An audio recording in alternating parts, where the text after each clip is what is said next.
I am constantly going back and forth on this topic. I grew up with the mindset that paying off your house was one of the best financial milestones that you could achieve. So much, in fact, that I started telling people that I would pay off my house in 10 years. But what if, instead of one paid for house in 10 years, I could have 10 mortgaged houses in 10 years? Yes, each one would have a mortgage, but each of those houses would be paying me $800 to $1,000 a month from rental income. So in option one, I would save $2,500 a month once I got the house paid off. But then what? I still have to have a job that covers my living expenses. And so that's where I'm torn. If I took the same amount of money that I was going to put towards paying down the house and put that money into investment properties, in roughly the same amount of time, I wouldn't have to work anymore. Option one saves me $2,500 a month from my 9-to-5 income, and option two replaces my 9-to-5 income. Robert Kiyosaki talks about this in his book, Rich Dad, Poor Dad. He says, buy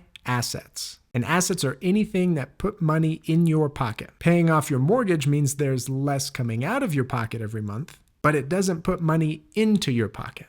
The traditional examples of assets are businesses, real estate, and dividend-paying stocks. And being in real estate, I've seen the freedom that comes with owning that type of asset. Let's go back to the 10 houses in 10 years. I have a friend that's doing this model, and he's on house number 4. And here's how he does it. Buy a house, rent out the other rooms in the house so that your mortgage is covered, save like crazy for the next year, put that savings towards the down payment on house number 2, rent out the room that you're leaving behind, or rent out the whole house, move into property number 2, rent out those rooms, save like crazy for the next year, put that savings towards the down payment on house number 3, and repeat and repeat and repeat until you get to 10 houses. Now that all sounds great in theory, right?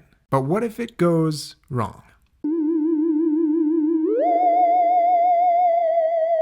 This is part of the reason why people don't take the risk. The house that you planned on bringing you an extra $1,000 a month gets trashed, and now you end up losing money because of all of the repairs that you have to put into the property. And therefore, the safest thing to do is to not go down that route and pay off your house. And that's why I'm so torn, because there is something so enticing about not having to stress about your mortgage payment, not worrying if people are taking care of your property, laying your head on the pillow every night knowing that you own the house free and clear and there's nothing anybody can do to take it away from you. Those are not small considerations, but the more I think about it, the more I think it comes down to your goals. Are you low risk, low reward, meaning you're okay working until your late 50s, early 60s, and then retiring comfortably with a paid-for house? Or are you high risk, high reward, which is basically putting everything on the line with the chance of retiring in your 40s? My wife and I are on house number 2. So right now, we're on the high risk, high reward track. Mistakes will probably be made, but ultimately, we're not going to enter into a deal that doesn't have a wide gap for error. Meaning that if there's not enough of a financial gap for us to learn or make a mistake or even have a little bit of an economic downturn, then it's not the right deal and we'll move on. But the situation we're in right now feels very good. We feel like we've minimized our risk. And if we were ever going to take a shot on something, this is it.